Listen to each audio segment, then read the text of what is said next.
નમસ્કાર, હું ચૌધરી પ્રિયદર્શન. સ્વાગત છે આપનું ખલાસી ન્યૂઝ ચેનલમાં. આજથી 2024-25નું શાળાકીય શૈક્ષણિક વર્ષ શરૂ થઈ ગયું છે. 35 દિવસનું લાંબુ વેકેશન, 35 દિવસનું ઉનાળુ લાંબુ વેકેશન બાદ આજથી શાળાઓ પાછી ધમધમવા લાગી છે. જે બાળકો શેરીઓ, ગલીઓ, ઘરમાં, ફળિયાઓમાં ગુંજતા હતા, કિલકારીઓ કરતી હતા, તે હવે આજથી જે શાળાના પટાંગણો સુમસામ હતા તે આજથી ખિલખિલાટ અને કિલરોથી ગુંજી ઉઠશે. આ 35 દિવસના સમગ્ર વેકેશન દરમિયાન બાળકો વિવિધ રમતો રમ્યા હશે, હરીફાઈઓ કરી હશે. વાલીઓને પણ રાહત અને શાંતિની અનુભૂતિ થતી હશે, કારણ કે આખો દિવસ વેકેશનમાં તેઓ બાળકોની પાછળ તેમની સાથે દોડામદોડ કરતા હશે. આમ નહીં કરો, તેમ નહીં કરો, આ બાજુ નહીં જતો, તડકામાં નહીં નીકળતા જેવી ઝંઝટમાંથી વાલીઓને પણ મુક્તિ મળી હશે અને આજથી બાળકો શાળામાં જવાનું શરૂ થઈ ગયું છે. પરંતુ આદિવાસી સમાજના બાળકો માટે એક માઠા સમાચાર છે. એ સમાચારને ધ્યાને લઈને વાંસદાના ધારાસભ્ય શ્રી અનંત પટેલે મુખ્યમંત્રીને લેખિતમાં પત્ર લખીને રજૂઆત કરી છે કે વિદ્યાર્થીઓને જે ટેલેન્ટ પૂલ વાઉચર યોજના હેઠળ બાળકોને જે 60,000ની રકમની મદદ આપવામાં આવતી હતી તે આ વર્ષથી બંધ થઈ ગઈ છે. 2008-9ના વર્ષમાં તે સમયના મુખ્યમંત્રી શ્રી અને હાલના પ્રધાનમંત્રી શ્રી નરેન્દ્ર મોદીએ એક યોજના કરી હતી કે આદિવાસી સમાજના બાળકો માટે ટેલેન્ટ પૂલ વાઉચર યોજના તેમણે લાવ્યા હતા. પરંતુ આ વર્ષથી હાલના મુખ્યમંત્રી શ્રી દ્વારા ભૂપેન્દ્રભાઈ પટેલ દ્વારા આ યોજના બંધ કરી દેવામાં આવી છે. જેને અનુસંધાને લઈને વાંસદાના ધારાસભ્ય શ્રી અનંત પટેલે મુખ્યમંત્રીશ્રીને પત્ર લખીને જણાવ્યું હતું કે આ યોજના ફરી શરૂ કરે અને આદિવાસી સમાજના બાળકોને સારું અને સારી શિક્ષણ મેળવવા માટેની આ યોજના છે એ તત્વરે શરૂ કરે એવી તેમણે લેખિતમાં પત્ર દ્વારા તેમણે રજૂઆત કરી હતી. આ યોજના હેઠળ ધોરણ 5માંથી 60% કે તેથી વધુ માર્ક્સ મેળવનાર અનુસૂચિત જનજાતિ વિદ્યાર્થીઓને ગુજરાત રાજ્ય આદિજાતિ શિક્ષણ સોસાયટી દ્વારા યોજાતી EMIS પ્રવેશ પરીક્ષામાં ઉત્તીર્ણ થયા પછી મેરિટના આધારે પસંદગી પામનાર વિદ્યાર્થીઓને ટેલેન્ટ પૂલ યોજના હેઠળ 60,000 રૂપિયાનું વાઉચર આપવામાં આવતું હતું.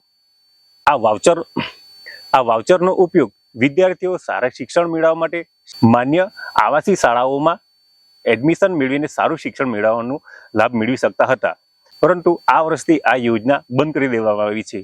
પરંતુ 2023-24 કે એ અગાઉ જે વિદ્યાર્થીએ લાભ લીધો છે તેમને આ લાભ મળતો રહેશે. આ યોજનાથી વિદ્યાર્થી જરૂરી ફી ભરીને અને જે ઉપરની જે રકમ વધતી તે વિદ્યાર્થીને છાત્રવૃત્તિ તરીકે વિદ્યાર્થીને પરત કરવામાં આવતી હતી. ગુજરાત રાજ્યના 33 જિલ્લાઓમાં આ યોજના કાર્યરત હતી અને તેમાંથી મેરિટના આધારે વિદ્યાર્થીઓને આ યોજનાનો લાભ મળતો હતો. જ્યારે બીજી બાજુ જોઈએ તો ધોરણ 12માં આ વર્ષે 12 લાખની આસપાસ વિદ્યાર્થીઓ ધોરણ 12નું પરીક્ષા આપી છે.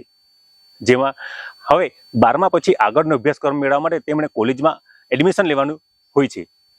કોલેજના એડમિશન માટે આપણે પહેલાં જે એડમિશન લેતા હતા તેમાં વિદ્યાર્થી કે જે કોલેજમાં એડમિશન જોઈતું હોય ત્યાં જઈને તેઓ એક મામૂલી એવી ફી 10, 15, 20 રૂપિયાની ફોર્મ લઈને તેમાં જરૂરી વિગતો ભરીને કોલેજમાં એ જમા કરાવી દેતા હતા અને તેમનું કોલેજમાં એડમિશન થઈ જતું હતું. પરંતુ આ વર્ષથી આ કોલેજના એડમિશન મેળવવા માટે પણ સરકાર એક નવી યોજના લાવી છે. જે આ યોજના નામ છે GCAS. આ ઓનલાઈન પ્રોસેસ પ્રક્રિયા છે જેમાં વિદ્યાર્થીએ ધોરણ 12માં નું રિઝલ્ટ આવ્યું હોય કે ના હોય પણ તેમાં દરેક વિદ્યાર્થીઓએ ઓનલાઈન રજીસ્ટ્રેશન કરવાનું રહે છે અને એ રજીસ્ટ્રેશનની ફી 300 રૂપિયા રાખવામાં આવી છે.